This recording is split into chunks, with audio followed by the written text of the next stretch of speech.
Raider! It's Raiders Fan Radio, a podcast by Raiders fans for Raiders fans who are the only fans that matter. That's right, Murf and Sonny from the Dago Dungeon. You got it right here, live. Touchdown! Kenny Stabler goes all the way. We miss you, we love you, and we'll see you in the Hall of Fame. When you have great coaches, then after you have great coaches, you get great players. You have a great organization, and you tell them one thing. Just win, baby.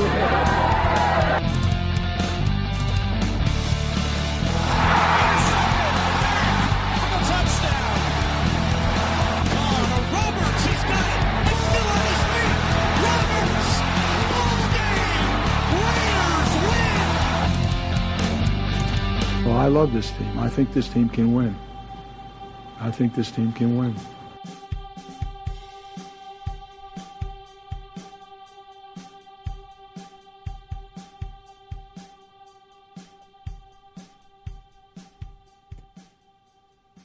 Good morning, good evening, or good afternoon. Welcome in to another fantastic episode of Raiders Fan Radio. I am your host, Sonny. With me in studio, as always, is my co-host, Murf. Murf, how are you doing today? Are we on the delicious dish, or are we on Raiders Fan Radio? Welcome to Raiders Fan Radio, where we realistically reel on different topics about the Raiders. Today we have 6 topics for you. Season tickets, Marshawn Lynch and OTAs, Derek Carr and Todd Downing, Good King, Bad King, and our first fan voicemail ever. Murf, how excited are you for today's podcast? I'm very excited for today's podcast. I just don't start talking about your Schwede balls. That's how we'd sound if we were a freaking Broncos podcast, but we're not. We're a Raiders podcast. Welcome in. Jeez. Raiders Fan Radio. You can certainly tell we don't rehearse the opener, that's for sure. I'm like, what is he doing? That was one of those moves. Felt good. Anyway, welcome in. Another episode. Raiders Fan Radio. I'm your host, Sonny. Murf joining me. We got 6 topics in an interview today, Murf, and a voicemail.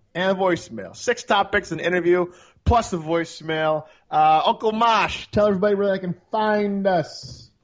Hey, boys and girls, this is Uncle Mosh. That's right. Somebody actually claims Sonny and Murf. These two. Check them out on their website, RaidersFanRadio.com. You can friend them on Facebook at Raiders Fan Radio, or you can like their fan page at Raiders Fan Radio Podcast. Hey, I don't tweet. I don't even know how to use a Twitter, but they do. You can tweet them at Raiders Fan Radio. Call them. Leave a voicemail if you want. Go old school. 909-345-3346. That's 909-345-3346. Hey, do this. Please subscribe and rate Raiders Fan Radio on iTunes. You can listen to the show on all podcast services like Stitcher, TuneIn, Podcast Addict, and many, many more. Okay, am I done? Did I say all the stuff I was supposed to say? All right, I'm out of here. Thank you, Uncle Mosh. First things first, Murf. You're a freaking snake killer. Huh? Murf killed a snake this week. It has nothing to do with the Raiders, but Murf freaking killed a snake. Murf, tell us the story real quick. Yeah, it has, I guess, in a distant roundabout way, something to do with the Raiders. I was wearing a Raiders hat and an A shirt when I killed the snake. So, yeah, I found a snake in my shed, and it was like in between the door. Like I walked right by it, and then like on my way back out, like right in the door jamb. And so I slammed the door on it to try to like kill it, and that didn't work. Good thing I was in the shed because I grabbed a rake off the wall and I slammed like a not like a leaf rake, but like like one with the thick tines on it.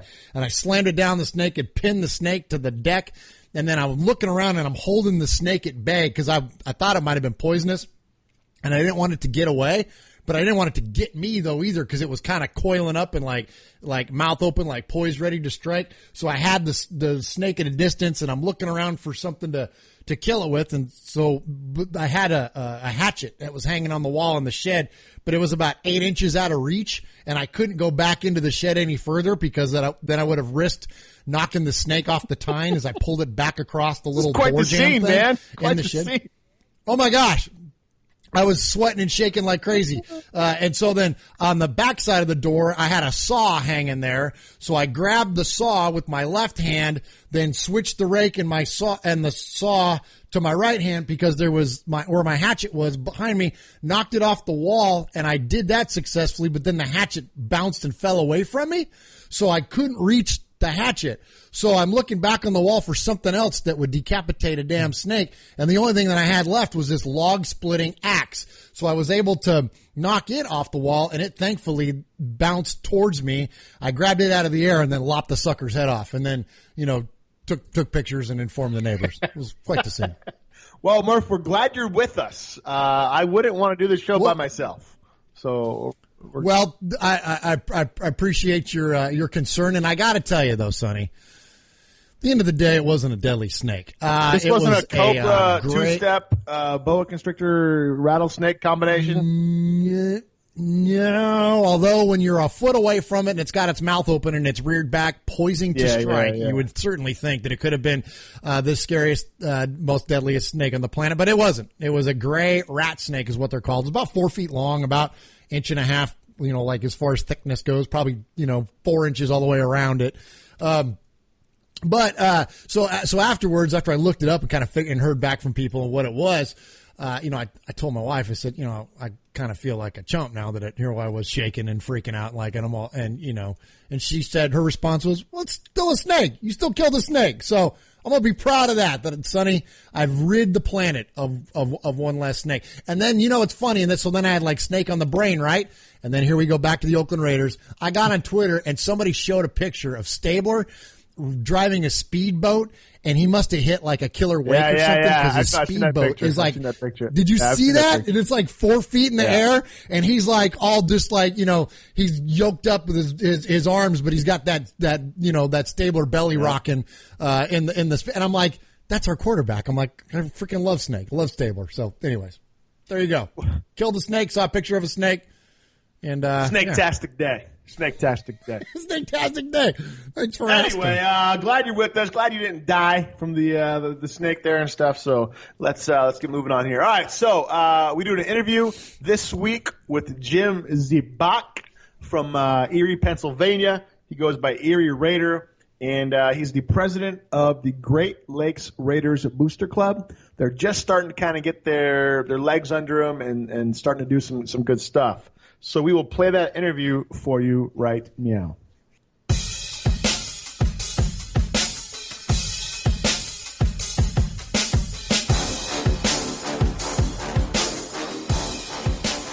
All right, Raider Nation, welcome in to another interview. This guy's name is Jim Zbach. He goes by Erie Raider because he's from Erie, Pennsylvania. He is the president of the Great Lakes Raiders Booster Club, who are just starting to kind of get their legs underneath them. Jim, welcome to the show. Great. Thanks, guys. Appreciate you having me on. Hey, Jim, first things first, the question we always ask every fan when they come on the show is how did you become a Raiders fan, especially all the way out there in Erie, Pennsylvania? It's actually an obvious answer when you hear the story. Back in the 70s, and I'm 54 now, but back in the 70s when I played football in grade school, I didn't really have a team because my dad was really an underdog guy. He was probably a Detroit Lions fan, if anything. And at that point, the Steelers were starting to get good.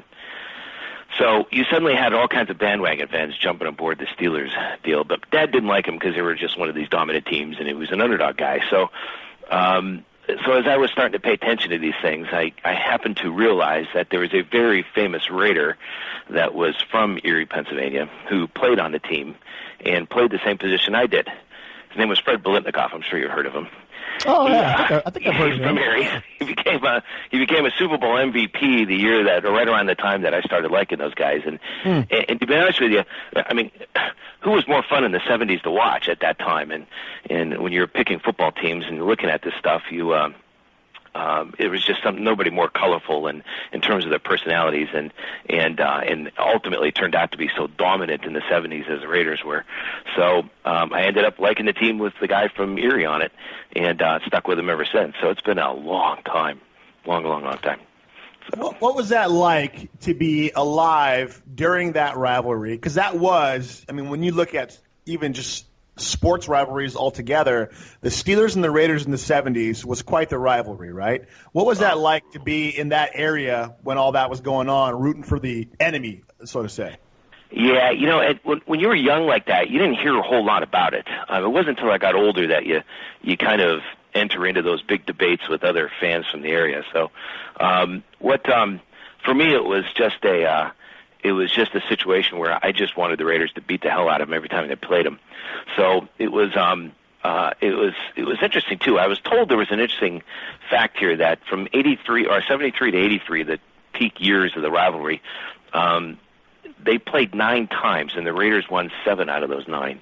And the 2 times they lost were those 2 AFC championship games. Yep. So the Raiders were pretty dominant back then when it came to the Steelers, but you tend to only pay attention to the playoffs. And even when you're in grade school like that, it wasn't like I was constantly glued to the TV. I'd find myself watching football, then go out in the backyard and play catch with myself like I was in slow motion or something. Yeah. So it was, cause I was just a kid, So, but it was fun to watch. They were always winning. They owned Monday night. I mean, just owned that. And it was incredible to watch those guys and to be a kid and watch a team that was so dominant.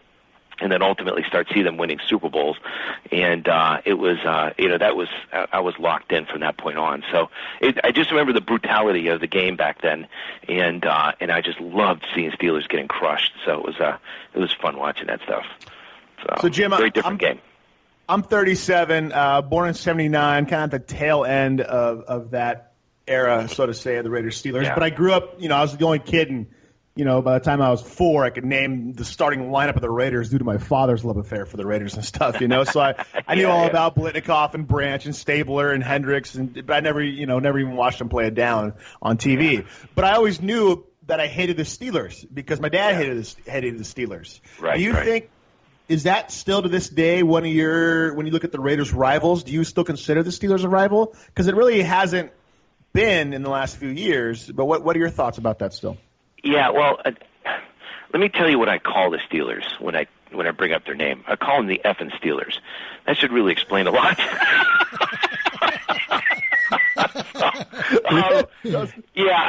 I remember once I was listening to another podcast and it was a fan call-in deal and we had just played the Steelers and beat them and we had no business beating them, and this was probably 5 years ago. I think it was Grodkowski, the one who did it at the end of the game, and.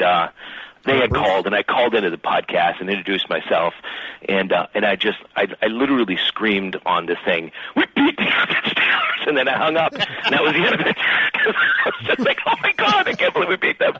I mean, the whole house was screaming as it won, and at the end of the game, and of course, that whole game we would go up, they'd go up, we'd go up, they'd go up. So I'd be screaming, then depression, screaming, then depression, and then finally when they pulled it off at the end, it was like we had no business beating these guys, but it was fun because one thing about Steeler fans in this area is a good 50 to 75% of them are just massive bandwagon fans, and I think that's where a lot of the distaste comes from, because you just don't hear Raider fans doing that. I watched them all during those horrible years, and I'd watch every minute of that game. No matter how bad they were, I'd be watching the entire game, and my fandom was never in check. It was never questioned. And for some reason with Steeler fans, they're just, I'll just watch hockey, I'll just watch baseball, I'll just watch something else if the Steelers aren't winning. And that leaves such a distaste in my mouth that I can't stand that. So if they weren't winning the Super Bowl games, they probably wouldn't have anywhere near as many fans as they do. At least I have more respect for Cleveland because that's near us as well.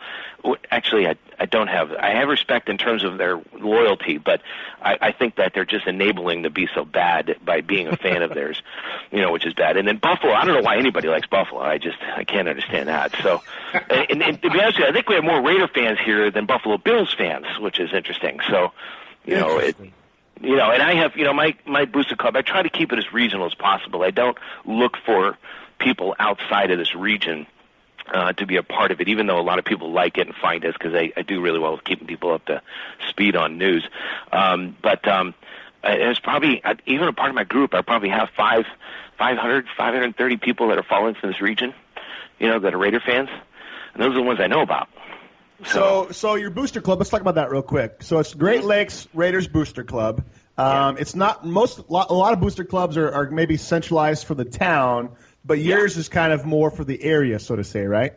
Well, yeah, and let me tell you how that came about. And to kind of give you a little more history, when I first started looking on the internet for other Raider fans, I found one of these Raider fan blog sites where anybody can just enter in, and I had to come up with a name for myself. So I go, well, I guess I'll just call myself Erie Raider, you know.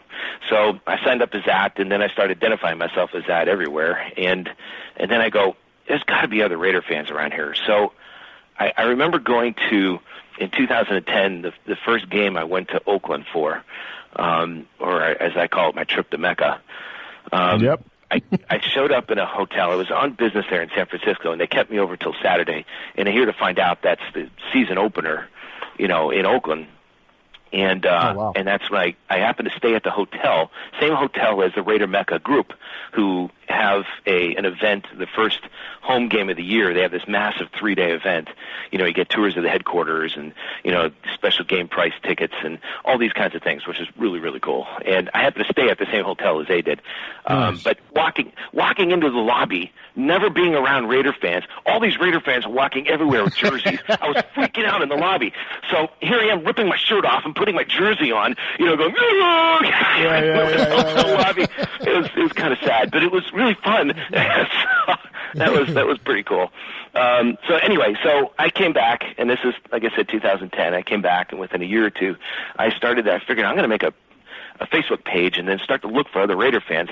So I developed the Erie Raiders, okay, and put a post up there. I'm a former designer, so I did some, you know, just some quick graphic stuff and put together business cards and so I can hand things out, which explained who we were and what we're about. And I was being fairly cautious at the time. I just called this a regional contingent of Raider Nation and home of Super Bowl MVP Fred Biletnikoff.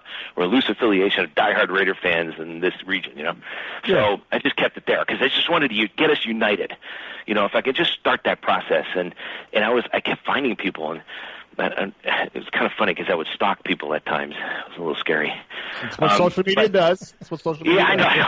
Well, no, in this case, no, in real life, because they'd have a Raider logo on their car, and I would, like, follow them until I got a chance. That's next level, Jim. It is, but it worked. It worked. I know it's a little scary, but it worked. Anyway, and they were all into it since they knew what I was about, and they got that look off their face. I would just the Raider fan base is probably not the fan base you want to be stalking in a car. just saying. Yeah, I know. But following fans, that's pretty risky, bro. Yeah, it is. It worked out. I tried to be as cautious as I could, and I looked, you know, rather innocent as I did it, but it worked out. Anyway, so I started that, and then as we were going along, it started to kind of ramp up. I would kind of put into words out to everybody on the Facebook page, let's start an actual booster club. So I got a hold of, you know, I remember calling the Raiders for the first time, and, you know, they pick up Oakland Raiders, and I went, oh my, just got chills, couldn't talk for about 10, 15 seconds. You know, so I need to talk to somebody, I think it was Morris Bradshaw, I think I knew his name, and said about booster clubs, and I left a message for him. He called back. We talked for 40 minutes, which was pretty outrageous. Wow. And then I found some other cool people like Peggy Holmes from the DC Metro and other people that I was able to hook up with that were giving me a lot of help on that. So we developed our bylaws, and then while we're meeting, one of the guys says, you know, we need to make this bigger than just Erie Raiders. Because I had people from all over, you know, Buffalo, all throughout Pennsylvania, Ohio, you know, all in this region here, and we should call ourselves the Great Lakes Raiders. I go, oh, great idea. So I set up designing a whole new logo for us, which is you'll see on the Facebook page, and one that was a little more broad, so we can appeal to more of a crowd in that area. And right now booster clubs seem to be popping up all over the place, and I didn't realize there was a Rochester one or a Syracuse one for that matter, and so they're popping up all over, and which is really good, and I guess that's what winning does for you. So anyway, so that's how basically that got started, and we've been developing all this process, you know, developing all this, getting ready for an official launch, where we can actually do T-shirts and all kinds of stuff, and start to meet and things along those lines. So, and I want to do it too, because, well, they're playing Buffalo coming up this year, and I love going to these huge tailgates. You know, the tailgates are amazing with Raider Nation, and it's just, I think nobody comes close to what we do. which is part of the reason we can convert people like crazy if they just go with us to the tailgates. You know, like they drop their team in a heartbeat. You know, it's just become Raider fans because it's so much more fun, which is part of the reason. You know, I drag my boys with me and make costumes for them, and that's always cool. And I'm still working on my wife and daughter. But they're going with me to the Tennessee game this year. But anyway, so that's a little bit of the origins and how we got started on that end. And hooking up with the other booster clubs is really important. You know, hooking up with these podcasts, for instance. You know, listening to you guys and other podcasts is also very important because it broadens your scope. It takes you to a nation level, not just a few folks in your area. But I love the fact that Raider Nation is truly a nation. We're everywhere.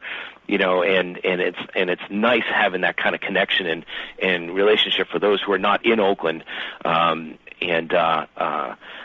which gives you a much more a bigger connection to a lot more people and a lot more relationships, and you suddenly have all this community that you're part of. That's such a broad span. So that's always good stuff. It really is. It really is a nation. I'm here in Oregon. Murf is over there in Tennessee, and I know in Oregon there's the Bend Area Booster Club. Yes. Aaron Chambers is the big guy there, and so it's everywhere. Me and Murf are going to be at that Tennessee game. We went 2 years ago. He's gone to it the last 2 years in a row, and you know, we'll have to hook up then. Good. Yeah. When I was there 2 years ago, I mean, half of the stadium was full of Raiders fans, you know? Yeah, I know. The Tampa Bay game this last year, remember the coach came out and said, hey, look, we got to buy tickets because the Raiders are coming. And so it's definitely a unique brotherhood for sure. It is, and it's always fun to be an adult and play dress up too. So yeah, right. Yeah. So what are some of your goals with the Booster Club? Every Booster Club's a little different. What do you guys civic minded? You just want to get together and tailgate? Like, what are your goals? No, I think to a large extent it's more of just being able to get together as Raider fans and be in an area where you're not being attacked and mocked all the time, and then just have a group together that we can watch the games, we can go to tailgates together. We'll do some civic-minded stuff too, and then the first project we'll probably end up doing is at the high school that Fred Biletnikoff went to, which is the same one that I went to. They have a sign up there called Biletnikoff Field, but to be honest with you, it's horribly embarrassing, and I feel bad for Fred and Angie as they drive by this thing, but that's probably the first thing we'll do is try to upgrade that thing in a big way, and then do other stuff as we move along. And I guess at this point, until we actually form and start making those decisions as a group, I don't know where that'll ultimately take us. But we do want to be involved in that. But it's just also a way for us to get together and be a part of other Raider fans. And what I've been finding out too in this area is there are pockets of us in many different places. So as you go out there, you find there's a group of them that meet at this particular club and another one that meet at this bar and this restaurant, and they meet in this house. There's just groups of us all over the place, and at meeting, and some of that I struggle with too, because I want to watch the game, but I want to mute those lousy broadcasters that are constantly bringing up bad Terry stuff Bradshaw. Oh, shit. So anyway, and what I like to do then is listen to the Raiders broadcast team. And in order to do that, though, you're about 2 minutes behind, so you got to sync it up on your DVR with those guys. But it is so worth it, just to hear Greg Papa and Jim Plunkett, and all these guys going on, Tom Flores and Lincoln Kennedy on the sidelines, talking about the game while you're doing it. If we can just somehow simulcast that system, it is so much better than listening to CBS, which I can't stand. And that's the way I do it at home. So I have that all synced up, and I've got this stuff going. My phone's going with the broadcast, and from the Raiders broadcast, and I got the TV going with the DVR, and I got my iPad, posting news and talking on Twitter and everybody, and I got stuff going all over the place. It's quite the production. But it's a lot of fun, though. I absolutely love doing that, and I watch every damn minute of it. I don't care how bad we are. So, good stuff. That's a great way to watch a game. My dad growing up, of course, we grew up in San Jose. I'm a little bit older than what Sonny is, and whether it was the Raiders or mainly the A's, really is what I remember him doing this a lot with. But he would sync up Bill King on whatever radio station was Bill King was on back then. It wasn't KNBR, but I forget which one it was. But anyways, he would sync up Bill King, and we would listen to Bill King, and then we would watch the game on TV. That's a great way to experience a game. So hey.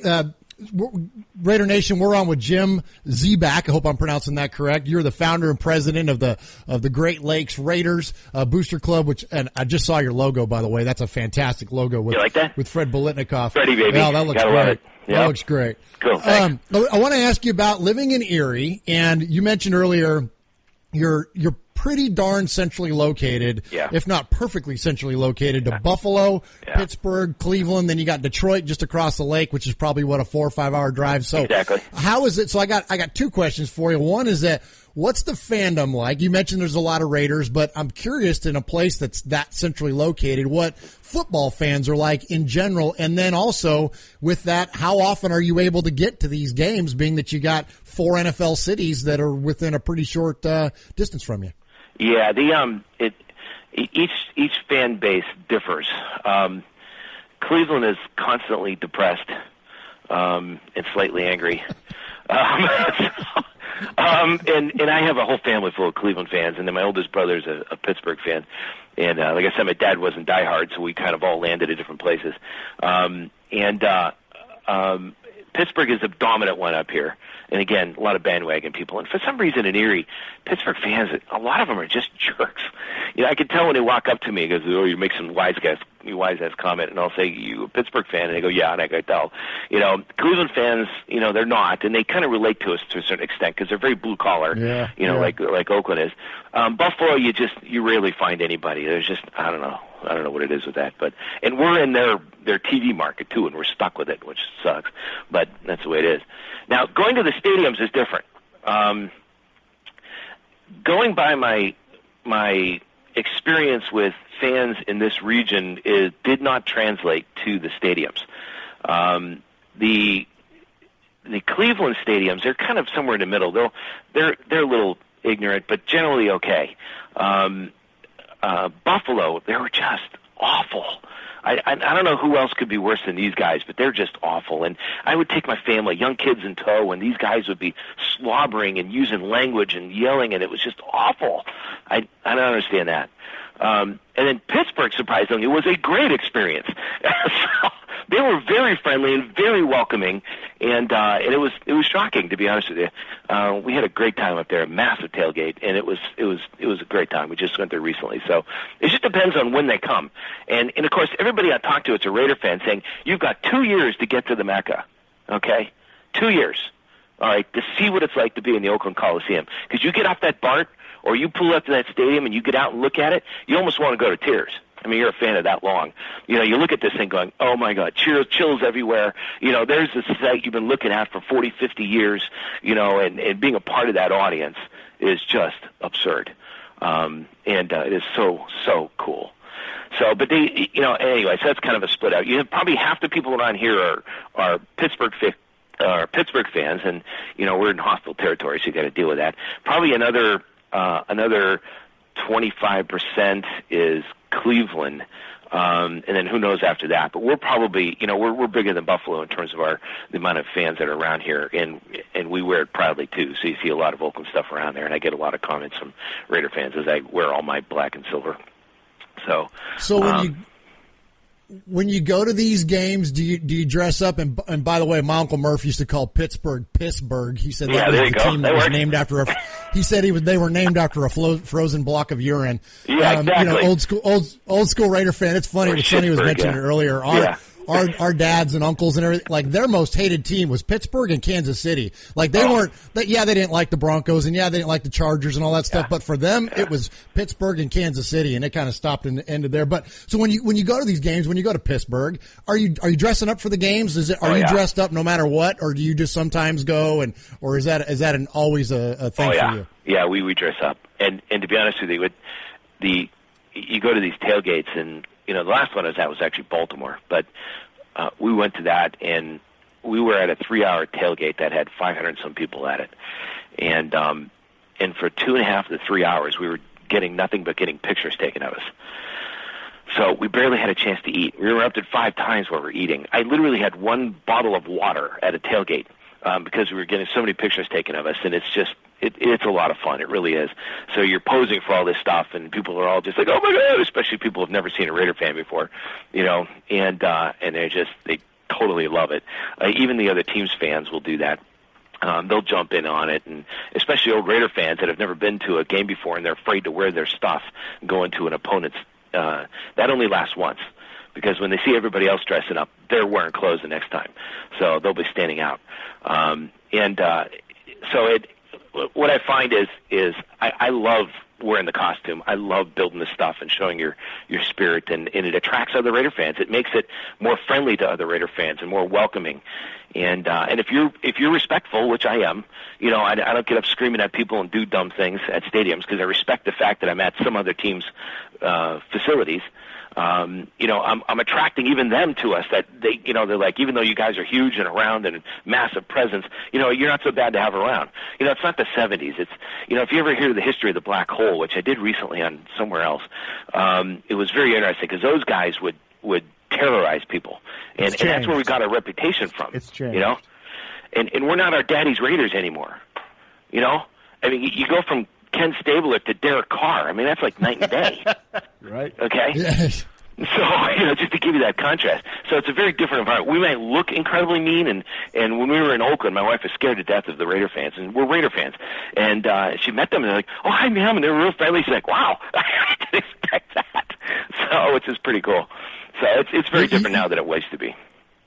Absolutely. It's funny. We went to a game. I live outside of Nashville, and so I've been to pretty much every time the Raiders have been to Tennessee over the past 17, 18 years. I've been to the games. Nice. I think I missed one, but anyways, we went. This was back in the early 2000s, back when we were good during the Gruden years, and the Raiders visited, and I went with our uncle and who's an old school Raider fan, and walking out of the game, there was a fight that broke out. We're on the concourse, like walking down from like the second deck, and there was a fight that broke out. And so he and I just immediately grabbed the two guys that were fighting and pulled them apart. Nice. And it was, we're in the middle of, like thousands of people in a packed concourse. You know what it's like when you're walking out of a game. Mm-hmm. And it was funny because the immediate response from everybody was, "Wow, look at the Raiders fans just broke up a fight." Yeah. And it was like, and everybody was like, "Whoa, like they were just like expected that we were just going to start cheap shotting people because I'm wearing a Tim Brown jersey." Right. You know what I mean? So It's funny how that stigma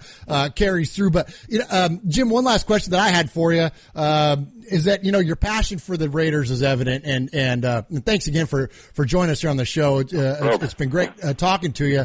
You mentioned going back out there. Well, I guess I got two things for you. One is that we'll see you in Tennessee. Looking forward to meeting you face to face when you get out here. Yep. And then also, you mentioned 2 years to get back to Oakland. That's also certainly going to be on our radar as well. Yeah. Is that something that you're going to make a priority for this year? Are you going to be able to get out to Oakland this year to see him play? Yeah, I don't know if I'll be able to pull it off. We went to like 3 years in a row there. Got the whole family out and everything. So I don't know if we're going to actually make it back. We'll see maybe by next year. It's going to be tougher now that they're selling out and doing really well. It's going to be tough to get there and do that. But it would be one last trip to Mecca would be just sweet.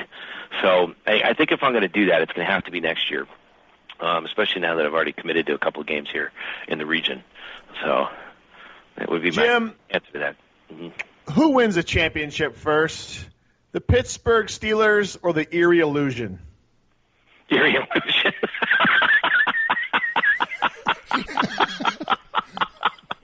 That's the surprise question, huh? We do our homework. we do our homework around here. Yeah, well, that team is no longer in existence, so I guess there's not much competition. Oh. Yeah, okay, Murf, that was Murf's question. He told me to ask it. What the hell? Hey, wait. I got one for you guys. I told you to ask him what players are better looking, the Cleveland Browns minus Terrell Pryor or the Erie Illusion. Yeah. Who looks at either one? I only look at cheerleaders, and I don't think the Browns have any, so that ain't working. Okay, I know one of you guys talked about your incredible love affair with the band Train. That's right? Murf.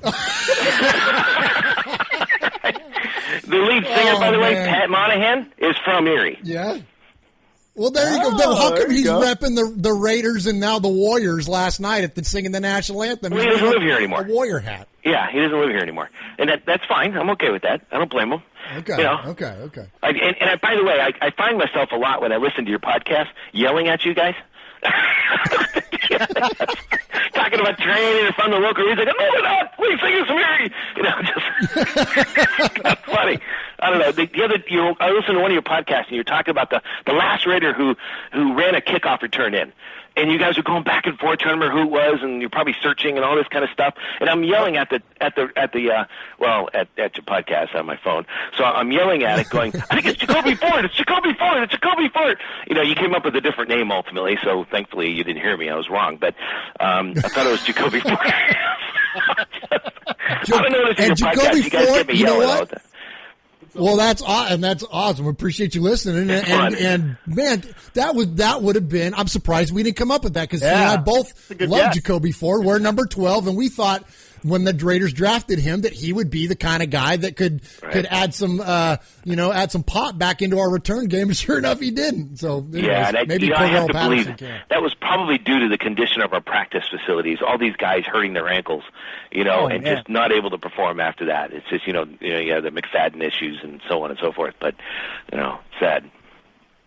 Jim, we got to kind of get moving here. But one last question we want to ask you. It's kind of more of a statement, so to say, is what would you say if you had to say something to Raider Nation as a whole? It's difficult time. It's a weird time right now, right? The Raiders are finally good after 15 years of being in the cellar, and then now they're moving to Vegas, so the fan base is splitting in certain aspects and stuff. So what's your message to just Raider Nation as a whole? Well, it's probably twofold. One is the Super Bowl window is opening, and it is opening very wide. We have to live in the present. This team is getting good now and will be for a very long time. We got to take advantage of that. And hearing the news 1,000 season ticket holders brought their season tickets and got their refunds and then instantly sold out again, it tells you that, listen, this is a nation. We are a fan of the Raiders. Okay, and it's sad they have to leave Oakland, but that's a consequence of California and Oakland politics, in my view. And it's just they can't make money there, and they struggle. How do you guarantee contracts, when you can't make enough money to do that? Okay, Vegas will be a very different story. It's going to be more favorable to everybody, and to a large extent, the only people who benefited from being in Oakland are the residents of Oakland. And I feel bad for them, but that's unfortunately a consequence to a lot of issues there. So I am thrilled they're moving to Vegas. And I think we have many years of very, very strong teams and a team we can respect and honor. This team is doing it the right way. There are quality people, and boy, they're going to need it living in Vegas.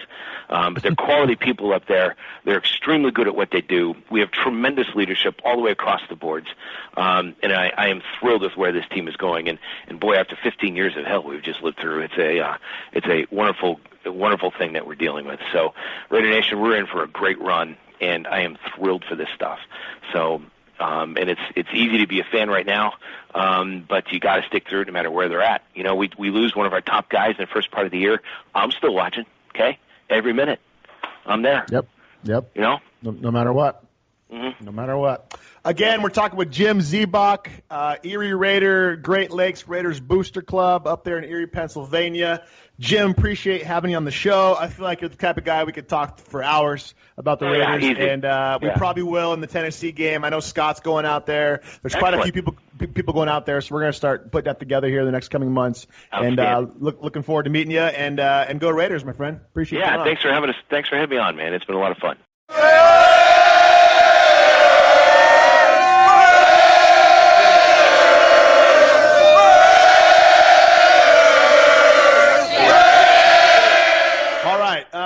Jim, thanks again for coming on the show.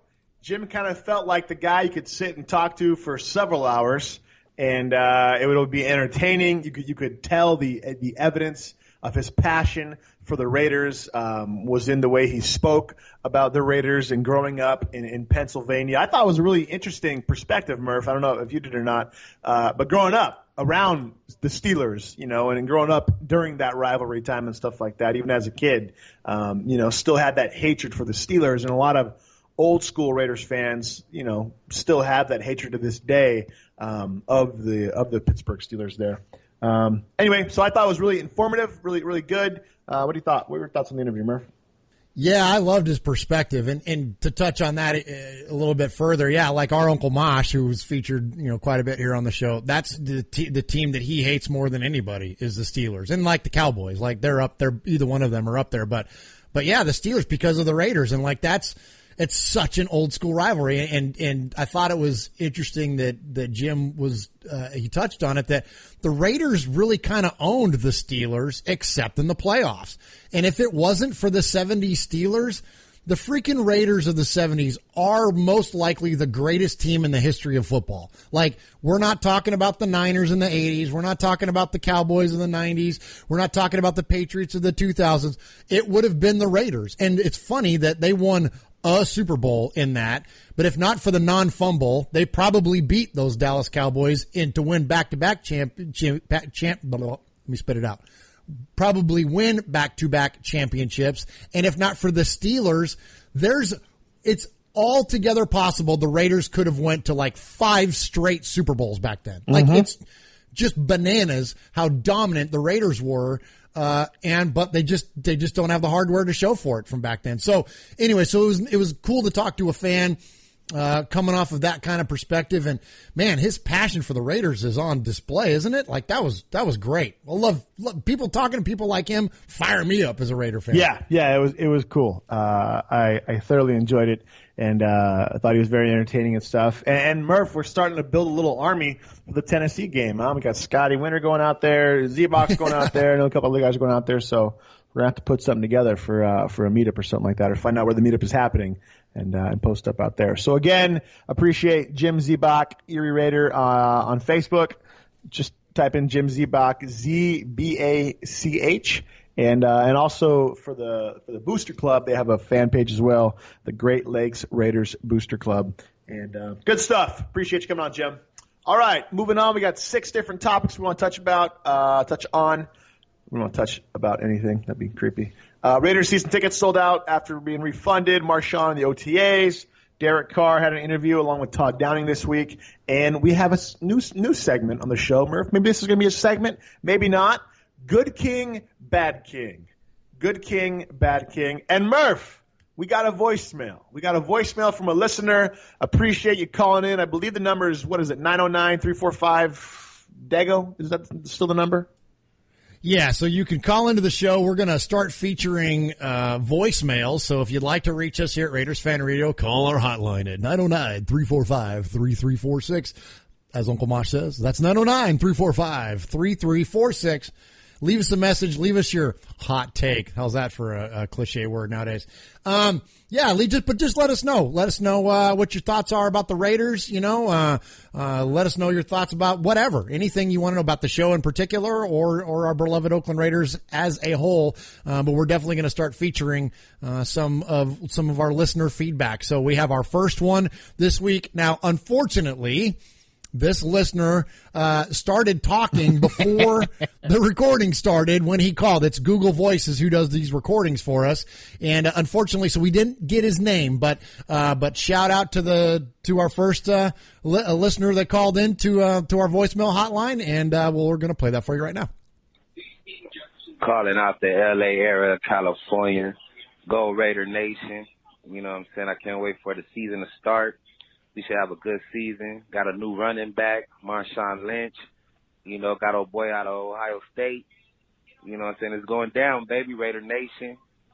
Las Vegas. Shout out to Las Vegas. You know what I'm saying? Let's get it in.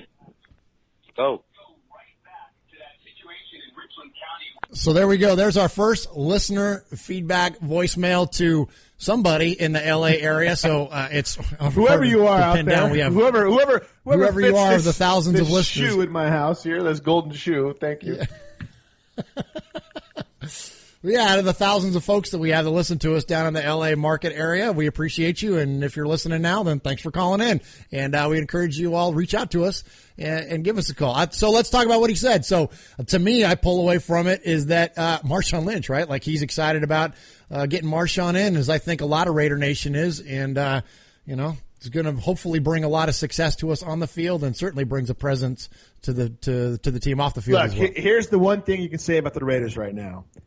Nothing is status quo, and nothing is same old, right? They're moving. They're going to Vegas. They're bringing in Lynch. They're winning. Like, nothing is normal.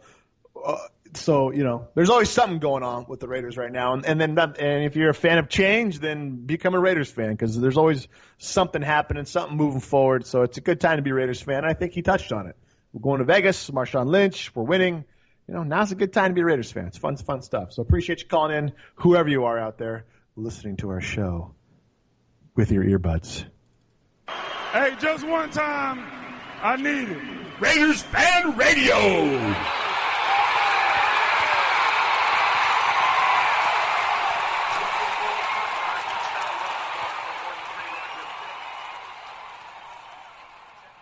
All right, Murph. I think this was this an old show or was this old?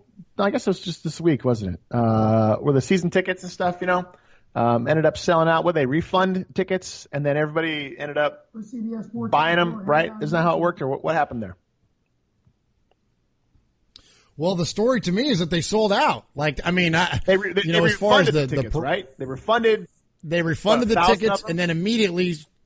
Yeah, and then immediately sold out. So any of the rhetoric of, will they or won't they? Well, not only will they, but they are and they have. And frankly, Sonny, this team is too good, to not have that kind of – I mean, the timing couldn't be better for them as far as, having this controversy in some fans' eyes of them moving because they're going to get the attention because they're good. This isn't the 2008 Raiders, the 2005 Raiders or whatever. You know what I mean? Like, so they're going to be good. They're going to be playing, on the national stages, and people want to come see them. I mean, if I'm going to go see them when they're in my backyard, and so if I'm living in the Bay Area, I'm going to go see them as well. And there are a lot of Raider fans that are going to want to do that. And frankly, and also, I think we talked about a couple shows ago. Why would you not? Like if you're a diehard Oakland Raider fan, yeah, I understand you're pissed. Yes, you're hurt. We get all that. But why would you not want to go see them? Like if it really means that much to you as a team, then are you just going to not be able to enjoy the last couple of years with them? Like that doesn't make any sense at all. That's cutting off your nose to spite your face, if you ask me. Yeah, if they're your favorite team and they're winning and there's a chance for them to go do something pretty special for the last time in your hometown, emotions aside, man, go to that because that's one of the last times you'll be able to ever see that and stuff. So to me, this isn't surprising that the tickets sold out that fast after they refunded them. I also think it's cool that they refunded the tickets. I think that's a classy move by the Raiders. I think that's showing they're not trying to screw the fans over as much people say. They're like, look, man, we're sorry, and here you go. Here's 1,000 tickets. We couldn't get it done. So I think that's a classy move. More than the fans buying them quickly, I think it was classy by the Raiders to even off the refunds in general. Do you think they had to do that or what? What, the Raiders had to offer up the refunds? Yeah, do you think they had to do that or I mean... I think from a marketing perspective, PR move, I think you definitely had to do it. I think that's something that, Mark Davis committed to early in the process. So in order to keep his word, and I think he needed to, and I think it's the right thing to do because if you're a fan and you want to surrender your season tickets, then you have every right to do that, and to maintain the good grace with your fan base, I think it's the right thing. I mean, it's kind of like to me, it's like when you get recruited to go play at a college.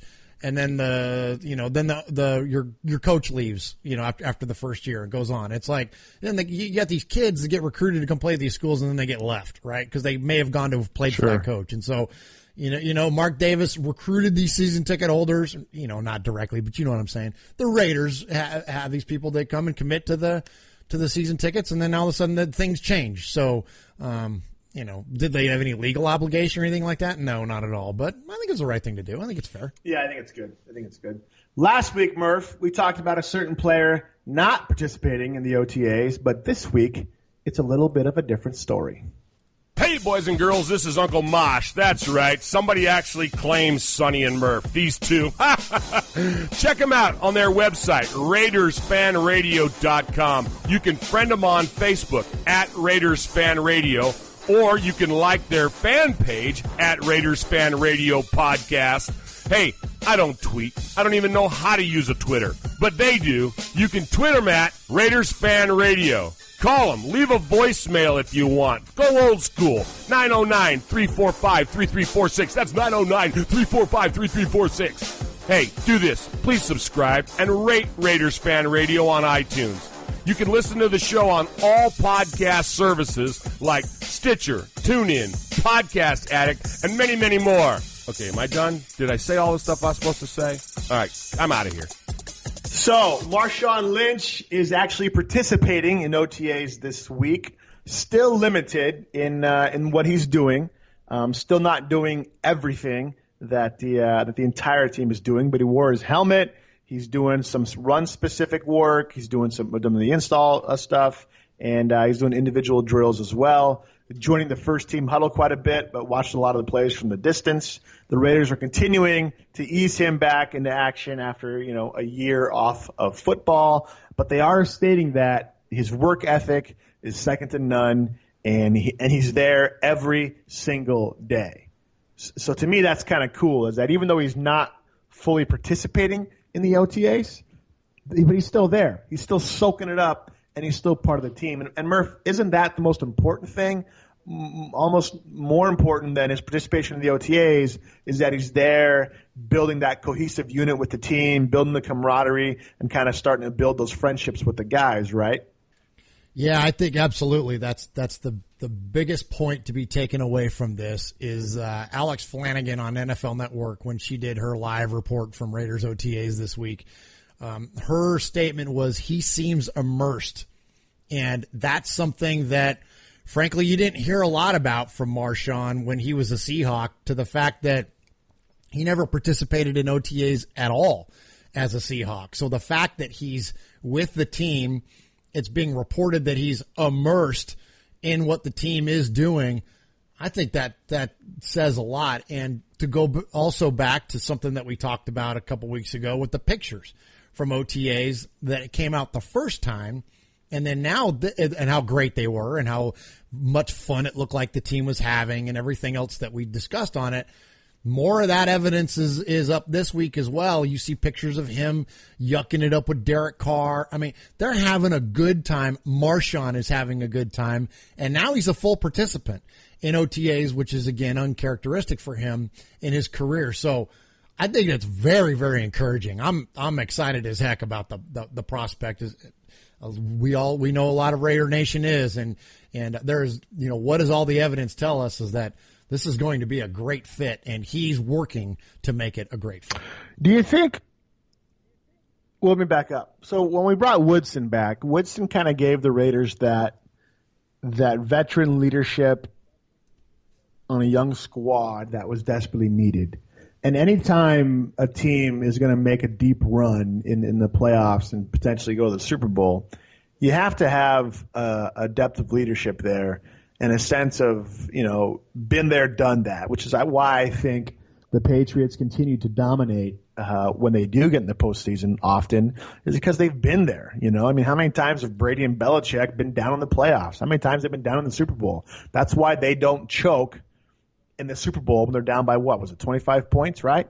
They just business as usual, right? Business as usual. And so when we brought in Woodson, that was one of the big aspects of bringing him back. It wasn't so much that he was still, playing top tier level, even though he was still a great player.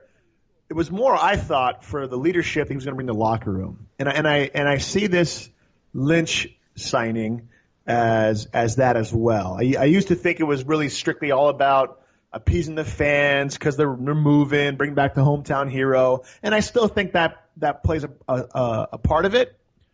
But I also think his leadership that he's going to bring to the locker room, especially to some young running backs, Derek Carr, an offense is still kind of a young guy. I mean, really, outside of Donald Penn and maybe Rodney Hudson and, Semele, the Raiders' offense is pretty young. And so bringing in that veteran like Lynch, who's been in Super Bowls, who's won Super Bowls, who's also lost a Super Bowl where he should have had the ball, I think it's going to be huge. And so I think having that presence there at OTAs and practice and having him show up speaks that much more, and maybe is going to help this young team, down the road. What do you think? Yeah, I totally agree, man. That veteran presence that we missed with Woodson last year, and I think it was evident when Carr went down that when, all the wind came out of our sails as fans when Derek Carr got injured, but it also came out of the sails of the team. You could just see they went flat. Like they knew that they already had their minds made up that without their leader, they weren't going to go very far. And I think that was a fair assumption, like that on their part. I don't think that I don't say that, begrudgingly to them as players, that when he went down, like I remember Donald Penn on the sideline when that happened, mouthing "OF." Yeah. You know what I mean? You remember that? Yep. Like it was like he realized, oh, that's it. Like it's over. And maybe that was when when Derek hurt his pinky. But anyways, one or the other. My point though is that when the team lost Derek Carr, they know that Derek Carr is the catalyst to the entire football team, not just on the offense. So when you have a veteran presence and a veteran leader like Woodson or now Marshawn, those guys have the ability to then rally the guys that are left back around them and say, don't freak out. No, all hope is not lost. We still are going to play. Like, we still have games to play. We're still in contention for, a division crown. We're still going to be a wild card team. We're still going to play in the postseason. Like, I felt like last year there wasn't anybody to kind of still try to inspire somehow, and because of the lack of presence of somebody like Woodson. And so now with Marshawn, he's not like the vocal the vocal type leader that like what Charles was. Charles was very, especially towards the end of his career, man, he was very vocal and, throwing up the O, kind of starting that whole thing. And you know what I mean? And just engaging with the fans and all that. I don't see Marshawn as quite as much doing as much of that type of stuff, but with the team, certainly. Like, guys are going to rally around Marshawn Lynch. So God forbid if we never have another major injury, somebody like that is going to be able to be inspiring and be a catalyst and will be something that will display true leadership in absence of our leader. And I'll say one last thing too, that one thing I've learned in my travels is that the health of your organization, you can see, and I'd be able to identify the health of your organization by what happens to it when your leaders aren't present. Like, what happens when the boss is not there? What happens when your leader is not there? What happens when Steve Jobs? What's the culture like? Yeah. What's the culture like when Steve Jobs passes away? Apple. What's the culture like when Derek Carr gets injured? And so I think that's something the Raiders have to address. And so when you bring on somebody like Marshawn Lynch, you have another leader that can step into that role. So I think it's great. Again, on and off the field, we can talk about it ad nauseum, but I think there's nothing but positivity around it. And then, God forbid, he go out there and do well. Like, I mean, you know what I mean? This is all before he's ever even taken a dang snap. He's already having an impact. You know what I'm saying? Played it down for the Raiders. Yeah. So it's huge. It's just huge. And it's fun, right? As a fan, it's fun. That's what I was just kind of thinking. Like, he's been here, a month or two, since the trade happened, and it hasn't played it down yet. But yet there's always something to say, something to see, something new happening, from a block party to the OTAs to whatever. It's almost setting up to be a really special season. And I don't want to jinx it, I don't want to say anything, knock on wood, but man, if this all goes as planned, it's gonna be fun. Gonna be fun. Moving on, Murph. You're listening to The Violator, and I'm live on Raiders Fan Radio. Where you at, baby? Derek Carr talked this week at an interview after the OTAs about his contract, about Jared Cook, about playing with Todd Downing, about, just everything to a certain degree. Earlier, last week when Mike Silver came out and said contract negotiations are the Derek Carr's frustrated, Raiders are frustrated, blah, blah, blah, blah, blah. And then this week there was a headline where it said Derek Carr gives ultimatum about his contract to the Raiders. And then you read the article, it's like, no, he doesn't. He just says if there's not a contract done before the season, he's going to focus on football and do the contract after the fact. So, a lot of clickbait out there. And obviously, when you hear from the players, you don't know 100% if they're giving you the truth or not. I like to think that a guy like Derek Carr is going to speak more truthful than maybe other players because of the standard he lives his life to. But when he says, look, if we don't get the contract done by the time the season starts, I'm not going to focus on the contract. I'm going to focus on the field. Isn't that what you want your quarterback to say, right? Isn't that what you want your stud player to say? And here's the other deal. I read Raiders fans and other people are like, oh, if Derek Carr doesn't get his contract signed, he's going to test free agency. Like, do you really think that's going to happen? Like, do you really think Reggie McKenzie and Mark Davis are sitting there going, yeah, we could probably win without Derek Carr? We don't need to sign him. We don't need to worry about that right now. Come on, give me a break, dude, right? Of everybody, Derek Carr is the guy to sign. More than Mack, more than Gabe Jackson, more than Amari Cooper. So the contract is going to get done. I have not worried at all about Derek Carr's contract for the Raiders. And frankly, I'm just kind of tired of talking about it. It's redundant at this point, but it makes good headlines, so everybody wants to talk about it. Khalil Mack was on SportsCenter, as Derek Carr referenced in his interview, and Khalil Mack was asked about it, right? Do you think Khalil Mack wants to get asked about Derek Carr's contract? He has his own contract to worry about, right? So I hate that it's starting to become this thing out of nothing, right? The mountain out of the molehill kind of deal. It's going to get done, and it's going to get done probably at the last minute. And, Mike Silver is, we've talked about that stupid article before. Troll, man. It's like, when that article came out and we talked about how you take everything, all the facts into account, and then you critically think your way to your own conclusion.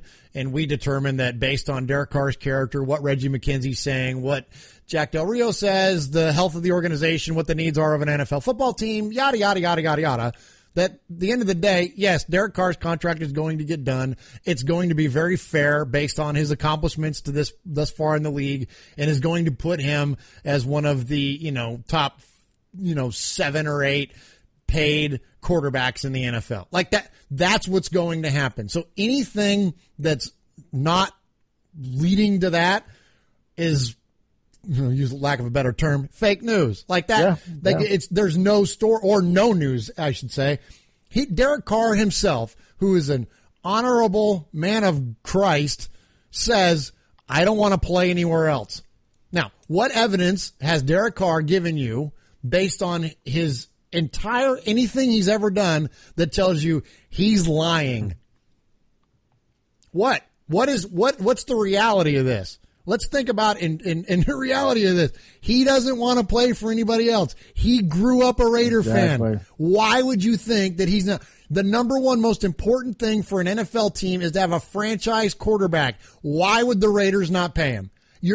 How many times do you see franchise quarterbacks walk in free agency? The answer is never. They don't, because it's the hardest thing to get for a football team. So this idea of that he's going to somehow test free agency or it's not going to get up. No.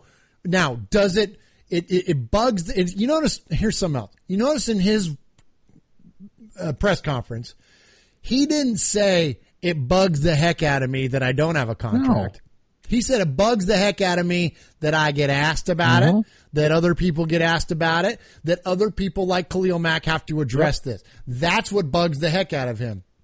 And I fully believe that he can compartmentalize this should it not get done by the time training camp starts. But all evidence, again, points to the fact it's going to get done. But it's still a business, and you're still talking about awarding a guy $20-some-odd million a year probably, or right at 20, and however much money guaranteed and all that stuff. It's still tons and tons and tons of money. So there's a lot of logistics that have to be taken into account for, and that stuff takes time. And the Raiders got to do what's best for the Raiders while knowing that at the end result, though, is still going to be this man gets paid. So it's such a non-story, and all you got to do is listen to the man.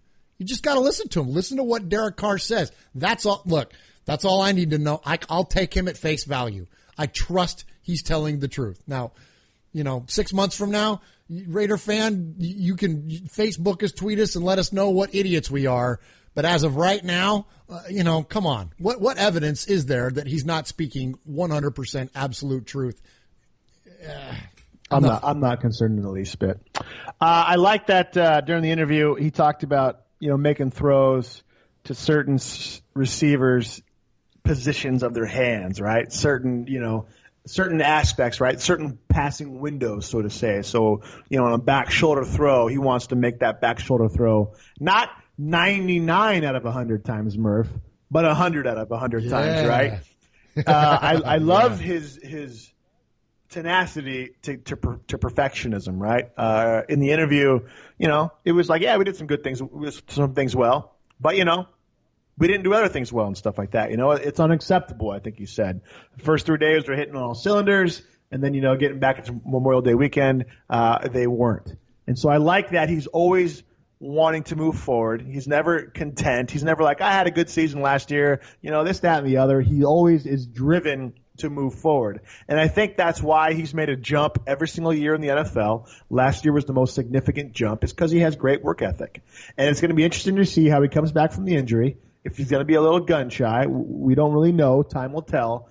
But I believe his work ethic and his preparation will overcome any kind of trepidation he has in regards to his injury and stuff like that. So, again, this is the guy you want as your quarterback. The Raiders know that. Derek Carr wants to be there. There should be no more discussion about his contract. It's going to happen, and he's going to get paid, and he's going to get paid well. And let's move forward, right? Let's move on to his good buddy, Todd Downing, huh?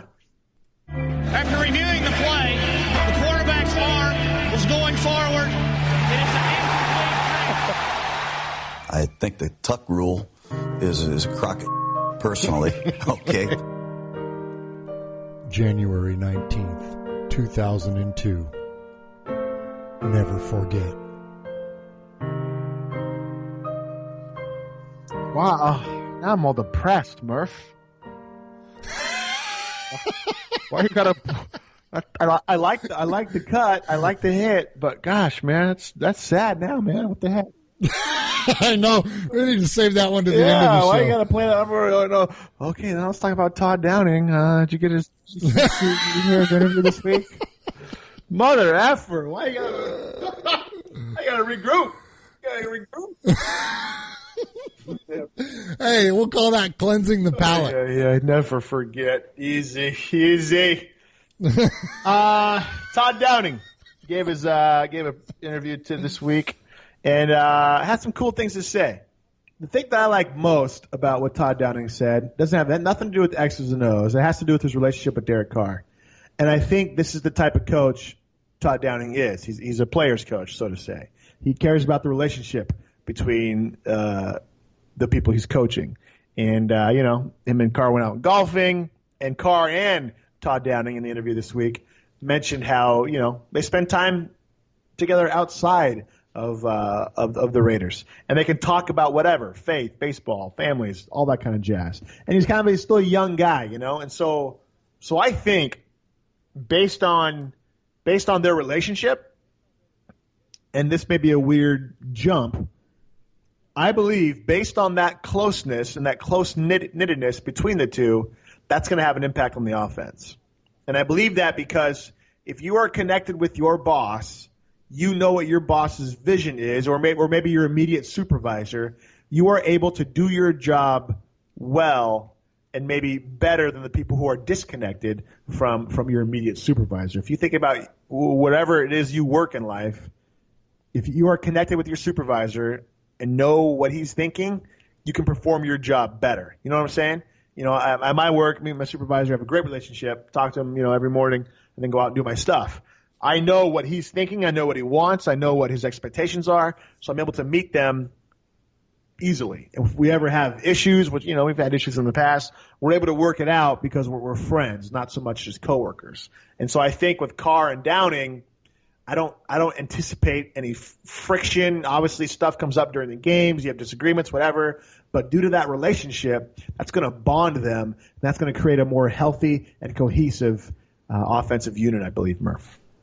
Yeah, I couldn't agree with you more. I mean, this is a budding bromance if we've ever seen one, right? Yep. Like, and it, and I'm not taking a shot at them when I say this, but when you hear Derek Carr talk about Todd Downing, he says that he's like a big brother, right? And, you know, he talks about them being on the same page, about them having the same thoughts, and about how Todd Downing wants Carr to be an extension of him. And you're listening to this stuff and you're just like, wow, like that. You are absolutely right. And I think that that's something that, whether it's Tom Moore and Peyton Manning, or, you know, you look at a lot of the, you know, I would say Josh McDaniels and Tom Brady, that might be a little bit different, but the being on that same page and having that connection that goes past football, that's a big deal, man. That's, you know, and again, I'm not taking a shot here, but when you hear about, like, you know, oh, he can finish my sentences or whatever. Like, but that's a good thing. You want your quarterback to be able, this is, you know what I mean? Like, these guys, you want them to be on the same page. And, you know, and Carr he's a nice guy. And he said that he was lucky to have had 3 great coordinators since he's been in the league. But listen, Greg Olson, not so much. Musgrave, But Downing, though, man, I'm telling you, I'm calling it right now. Downing is going to be a head coach in the National Football League. Don't curse us.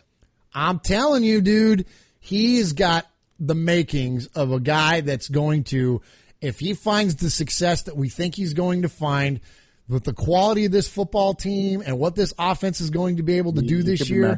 And we'll get into Downing specifically in a minute in his part of the press conference. But as far as the relationship with Derek Carr and where that thing is going, man, I'm telling you, as a fan, it's very encouraging. And I'm stoked for Carr because he's going to get, you know, he's going to have a lot of ability to improvise, you know, impact to do what's on the, and, you know, I feel like we say a lot. Well, we've talked about this before, but we do talk about this stuff a lot. And, you know, when you look at what quarterbacks, the most successful quarterbacks in the NFL, what they're able to do in their offenses and the leeway and the permissions they have to flow back and forth.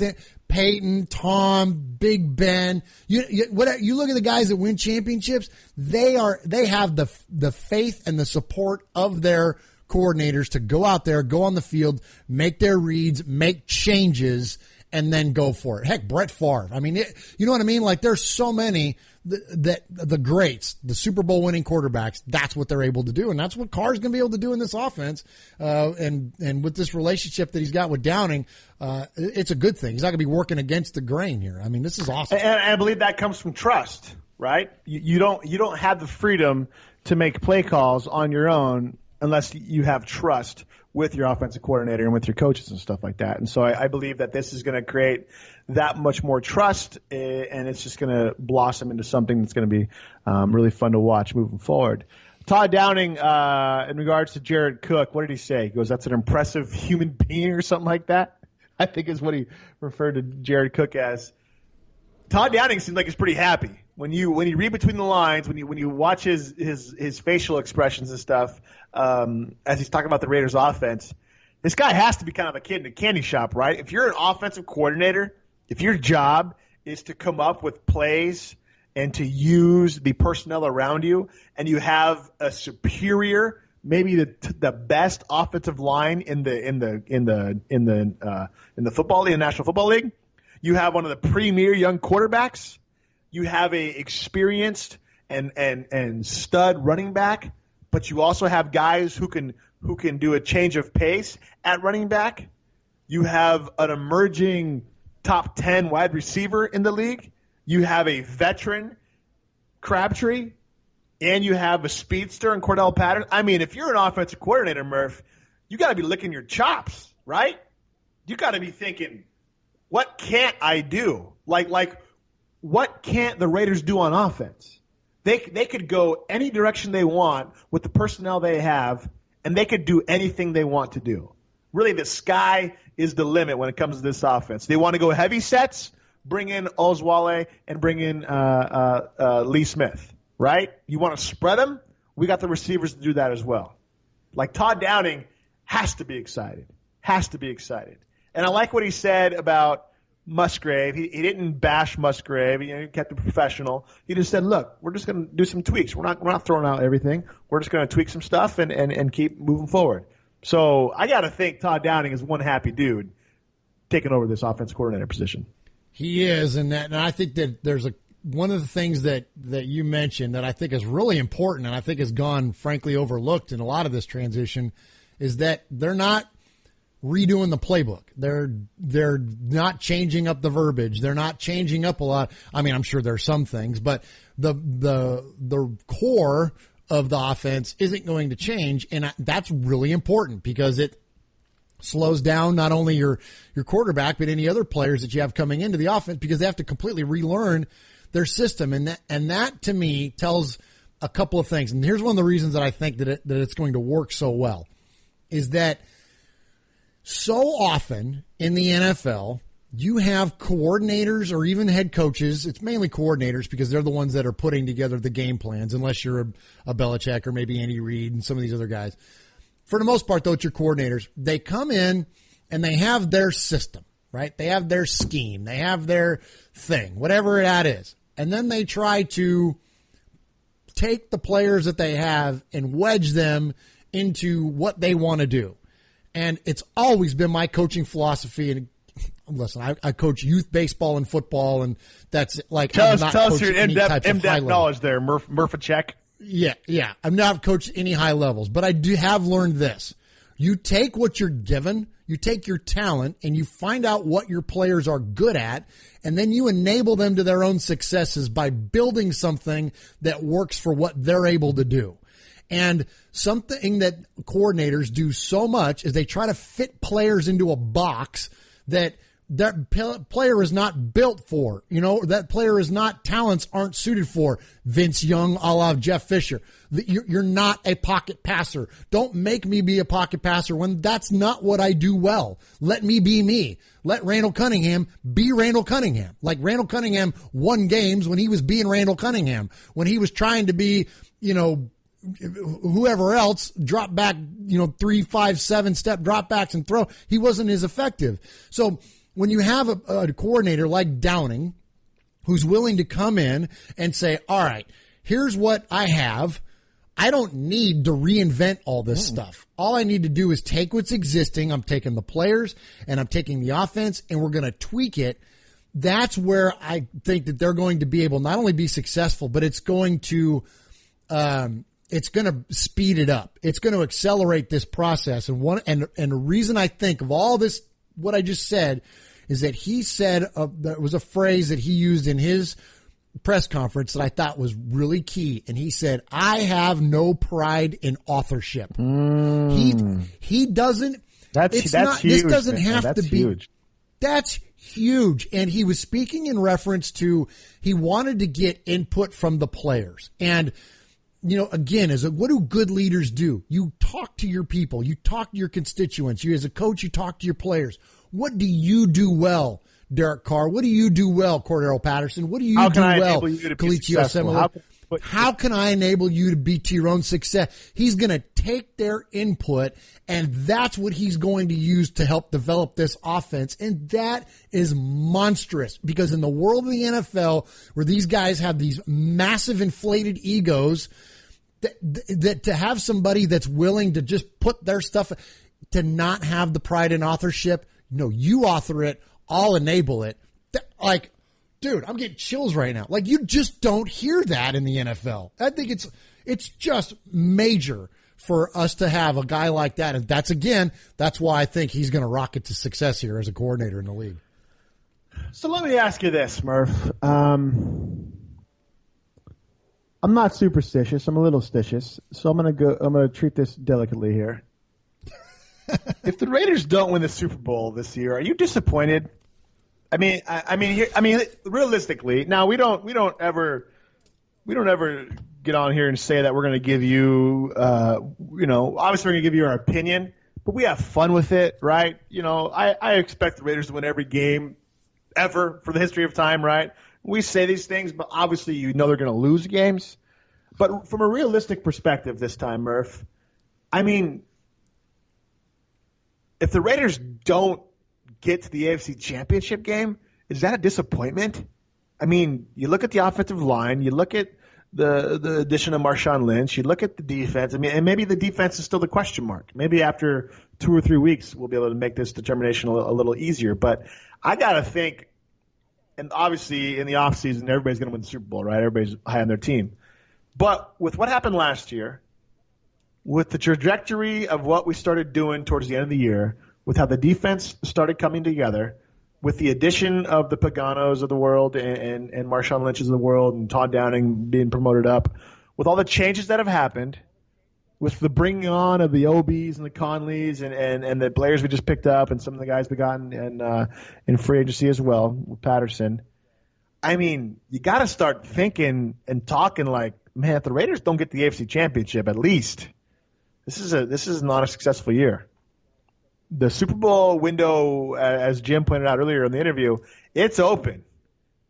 And it's freaking double window, 96 inches by 80. It's a big freaking window, right? It's a huge window, I think, at this point. You got every analyst coming out saying the Raiders are the team to stop the Patriots. Everybody's looking at that, what is it, week 6 or week 8 when they played the Patriots in Mexico City. I mean, it's gearing up. It's gearing up. And we're all talking about it, but nobody wants to talk about it. If I think from as of today, June 2nd, if the Raiders don't make the AFC Championship game at least, I think that's a fail. I agree with you, and I think if we have to be honest with ourselves as fans, yes, the answer is always, well, we're going to win the Super Bowl. It didn't matter if it was Dante Culpepper or Bruce Gradkowski or now Derek Carr. My answer was always, well, they're going to win the Super Bowl this year. But truly, and I always meant that. That was never dishonest answers, but that's the fan in me talking. Matt McGloin, right. You always want to, as a fan, we're the eternal optimists, and we're looking for could this happen? Well, yeah, it could, and so we rest on that, and then we base our our feelings on those thoughts. But if I were to remove my feelings, I'm going to take my Raider heart out of my chest and set it on the table and be purely objective. I think it's a massive disappointment, and the first disappointment starts at not winning the division. Because our division is down. We need to be able to beat Kansas City. We know we can beat the snot out of the Donks, and we know that the Chargers are going to be nothing playing in a 30,000 seat freaking soccer stadium in our home turf. Okay, that's going to be a home game, Raiders. You better not dump that one. You know what I mean? So, and I can feel myself getting a little fiery here about like getting mad. Like if they don't they better win. We better win these games. Look, you lose in Kansas City and go 14-2. Okay.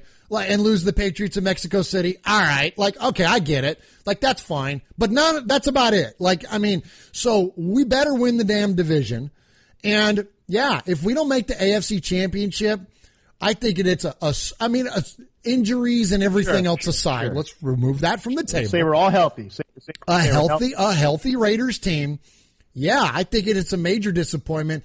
Let me say this too. It would be a disappointment to me if they don't make the Super Bowl if the reloaded Patriots weren't in our way.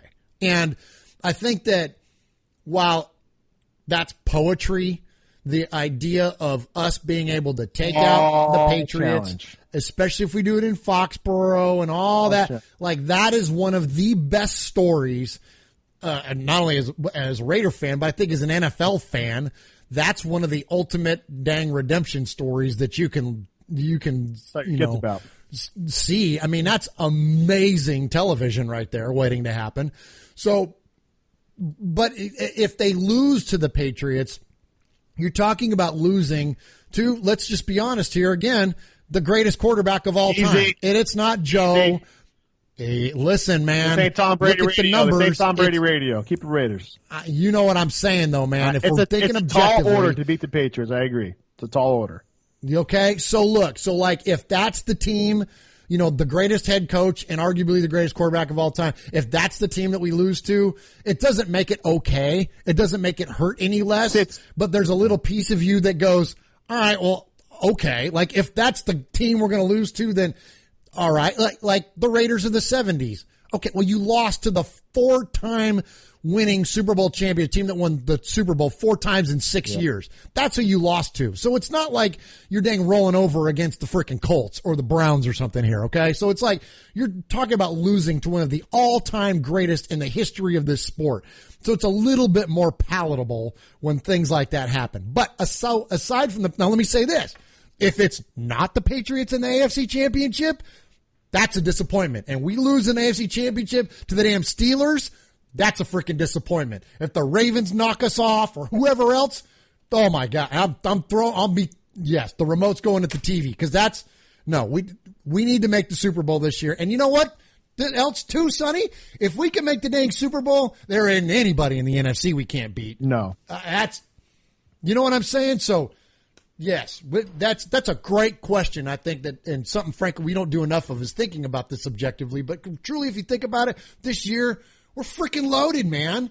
They better make big freaking strides this year. You got to think the NFL would love a Cowboys-Raiders Super Bowl, right? Oh, gosh. I mean, that's got to be outside of, their boy Tommy, the Patriots and everybody watching just to watch them lose.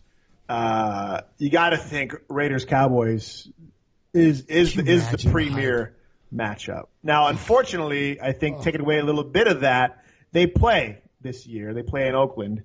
And, that may take away that allurement because they never played it before. But still, I think the NFL, from a marketing standpoint, that would be the premier matchup that they'd want to see. So maybe fate and the books and the fixes will be promoting the Raiders to the Super Bowl, Murph. Who knows? But well, you know what? That is one of the all-time greatest matchups in Super Bowl history. And I say that because when you look at it from a historical perspective, the fact that these two teams never made it to, as great as they have both been over such long periods of time, the fact that that's like they've never played, missed each other. So many times they've just missed each other, whether it was the 70s or it was, in the early 80s or it was in the 90s. Like, we got good right when they got bad. And then, you know what I mean? Like it's just like we've just missed each other so many times. And obviously the most glaring one was in 77 with the non-fumble when the Broncos beat us and then they went on to go in and thump the Broncos in the Super Bowl. I mean, that would have been the one. Staubach versus Stabler. I mean, that would have just been one of the all-time greatest. But anyway, so I think this is a long, long time coming. And then you add in the fact that, Jerry Jones was not going to say a protege of Al Davis, but he was certainly Davis they were friends. He was a mentor. Al was a mentor to Jerry as far as, being an owner in the NFL. And, I think that a lot of Jerry's, rebelliousness or brashness or whatever you want to call it, I think a lot of that was formed by Al Davis. So, I mean, think about how similar they are, in terms. So I think it would be amazing. And you're right. I think that's got to be the marquee matchup. I mean, other than the Patriots, Cowboys, but as much as we want to, or I'll say I want to sing the praises of Brady and Belichick and all that, that's almost run its course at this point. You know what I mean? Like, we've seen it, been there, done that. I think time for the something NFL, new. The NFL fan base, they want something new. They want the new. The guard is changing. The guard is changing. And who's going to be there to take the reins? Rodgers is aging. Brady's almost done. The guard's changing. Roethlisberger's, whatever. So it's time for the newbies to come up. And the Raiders. Yeah, Breeze. Yeah. I mean, you look around the league, man. Those guys are aging. The Raiders have positioned themselves to be kind of the new it team. The new it team that every year they're in contention. Every year they're in the playoffs. Every year, no matter how good another team is, they say, oh, but we got to get past the Raiders. Why can't the Raiders be that team moving forward? Why can't it be, but how are we going to get past the Raiders? Because now it's, well, you got to get past the Patriots. You got to get past the Packers. Why can't it be, you got to get past the Raiders? And so last year, 12-4, a little overachieving. If Derek Carr doesn't get injured, man, who knows what happens. But this year, coming into the season, knock on wood, nobody gets hurt. Raiders are one of the it teams, man, and they're going to be the it team for several years to come.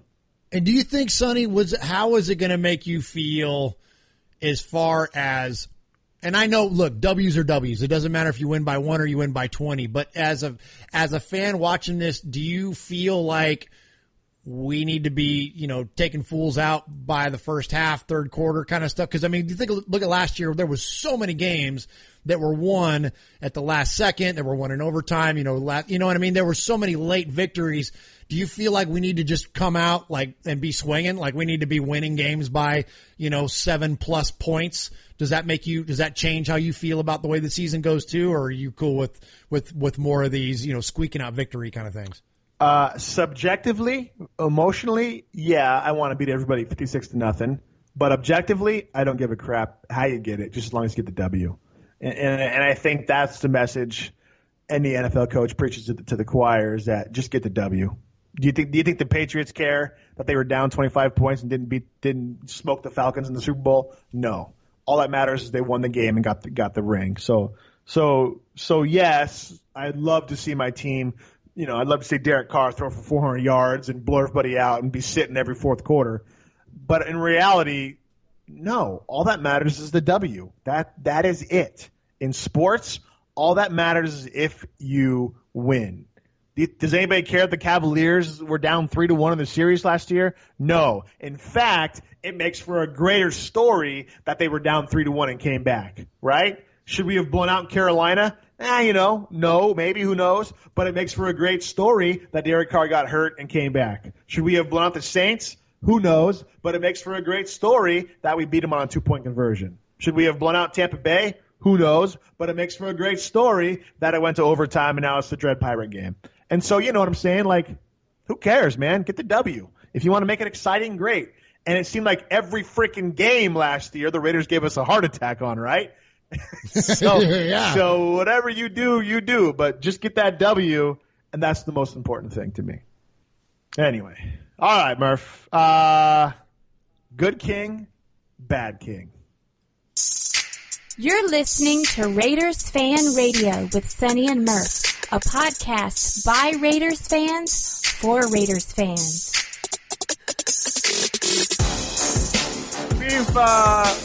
We've been critical of Marquette King on our show. He's as a fan, we've never met the guy in person, so all we can really do is just be fans, talk about what fans talk about. We've been critical of old Marquette King because we feel like he sometimes does things that can maybe hurt the team, or maybe hurt the image, or maybe hurt the cohesiveness of the locker room. But we were also big fans of Marquette King at one point in our lives, right, Murph? We loved Marquette King. And he's a great player, and we want him to be successful because he plays for the greatest team to ever don any sports uniform in the history of the world. So we want him to be the best. We want him to be successful, and we want him to be even successful in his Twitter comedy career. Right, Murph? So yesterday, we thought Marquette King was, quote-unquote, good king. Steph Curry, Warriors beat the Cavs yesterday and beat them handily, might I add. And we could talk a little bit about that, but we won't bore you with that stuff. Steph Curry, I think he made a three-pointer, and he made like a punting formation, if you will, right? He pretended to kick the ball. So there's an image of him, with the forearm, leg extended. So Marquette King takes a picture of it and tweets out and says, "Good job, keeping your head down, watching the ball come off your foot. Point your toe next time, and that's close enough." And I thought, man, that was pretty good, Marquette. That was good king, right? That was a good king. And so maybe moving forward, we're gonna have good king, bad king segments where if he does something, that's good and healthy and funny and promotes the team, then we'll say, "Hey, good king." But if it's a bad king moment, like the Talib thing, then we'll say bad king. Anyway. Yeah, he went back to back. It's funny. He went. We'll have to come up with a cool, fun little soundbite or something for good king, bad king, because he went bad king a couple weeks ago when the NFL announced their new rules on celebration, and he wrote something like, they shouldn't have given me the green light. And, my response is, dude, just kick the ball. Like, don't make yourself a target. Like, don't do something stupid. Celebrate a little bit and do his little dances and all. I think that stuff is great. And I think that anybody that speaks out about, in good spirit celebration or whatever, I think that's a little bit too much get off my lawn. Like, I don't think there's anything wrong with having a little bit of fun, but don't do stuff that's dumb like the Talib thing and put a target on your back, especially by your own teammates, for crying out loud. Don't pick up the flag and get us a penalty. Don't do that kind of dumb stuff. So, when he tweeted that about getting, now I'm like, oh, great, what's this guy going to do? Just stay in your lane, bro. Like, don't do anything dumb. But then he does stuff like this, and yes, and that's good king. And that's the part of him that we love, is that when, that was well thought of and very funny. Like, that was clever. So hopefully we see a lot more good king than bad king. But yeah, we'll have to come up with something fun to identify which king we see from week to week. Yeah. Good stuff. All right, Murph, I think that's it for this episode of Raiders Fan Radio, which I believe is episode, 31 or 32 or something like that, moving right along. Yeah. Appreciate Jim Zbach coming on the show, Erie Raider, located out there in Erie, Pennsylvania. I would never live in a town called Erie. I don't know, that's just creepy to me. It's like living on Elm Street. I could never live on Elm Street. But over there in Erie, Pennsylvania, president of the Great Lakes Raiders Booster Club. Check him out on Facebook. I believe they're on Twitter as well. And appreciate him coming on the show. Murph, anything else before we go? Yeah, leave us a voicemail, 909-345-3346. Leave us your take. Leave us your comments about the show or the Raiders in general, and we will definitely play your sound bite on the show. Keep it clean, and so we can play it there, and we can talk about whatever you want to talk about. And so I appreciate everybody listening to us. And also, one last thing, if you listen to us on iTunes, give us a little subscribe there, maybe a little review. We've got some good reviews since we had to kind of restart our thing on iTunes, and since we've done that, we've got some reviews already so far, and so I'd like to keep that going and encourage everybody to do that and continue to support the show that way. We would certainly appreciate it, and thank you for all the support so far. Numbers are very positive. So thank you. Thank you. Oh, we have to talk about Denmark. To all of our fans in Denmark. We are now the 81st most popular podcast in Denmark. Hey, speaking of Timmy Brown, right? 81. Now, hey, let's get that up to a Woodson. Let's see if we can get a 24 out of Denmark. That is, so of the 5.6 million people who live in Denmark, who knows how many of them listen to podcasts, but we are the 81st most popular podcast in Denmark, which is kind of cool and lame and cool at the same time. I don't know. That's kind of cool, huh? Anyway. Well, hey man, I think it's cool, and we are we're sneaky popular in the Scandinavian. Yes, market, so. Yes, we dominate the Scandinavians.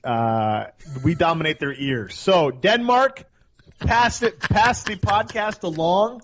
Let's get up there to Markel Lee numbers, and then we'll move on down to maybe some Carl Joseph-like numbers, and then maybe move into the Lynch range, and who knows, Murph, maybe we get up to Derek Carr-type numbers, right? You know what I'm saying, So, Denmark, appreciate all the love out there. Every week it's fascinating to me that I always look at where people are listening to the podcast. There's usually 15, 16 different countries and stuff, dude. It's pretty phenomenal. So, appreciate all the love. Again, it shows that the Raider Nation, it should be Raider International, right? There's Raider fans everywhere. Appreciate the support. Appreciate all the listens every week. And again, it's Raider Nation, wherever, forever. God bless.